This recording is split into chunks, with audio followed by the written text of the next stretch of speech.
শুভ সকাল বন্ধুরা, দেখো কি নিয়ে বসেছি। কচুর শাক। আর কচুর শাক কি দিয়ে ভালো লাগে সেটাও তোমাদের দেখাবো। বড়মশাই নিয়ে এসেছে, দেখি কি কি এনেছে।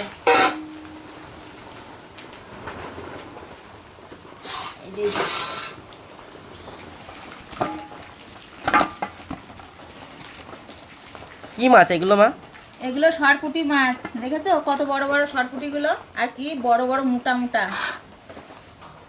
আর কি এখানে এনেছে? দেখি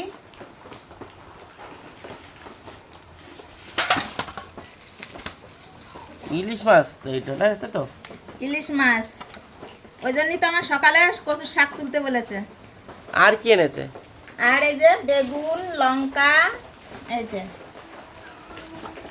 বেগুন, বেগুন দিয়ে সরপুঁটি মাছ হবে। আর এখানে আছে কাঁচা লঙ্কা 500। এই যে সরপুঁটি মাছ, এই জায়গায় ইলিশ মাছ, আর এটা হলো কচু, তাই তো? এটা কি কচু? কি কচুর শাক মা এটা? এটা হচ্ছে গিয়ে শুলা কচুর শাক। কুলা শুলা কচু? কচুর পাতা দিয়ে ইলিশ মাছের মাথা দিয়ে ঘন্ট হবে। আর হবে এই যে বেগুন দিয়ে এই যে পুঁটি মাছ। বন্ধুরা, ভিডিওটি যদি ভালো লাগে তাহলে একটা লাইক করে কমেন্ট করো। আজকের জন্য টাটা।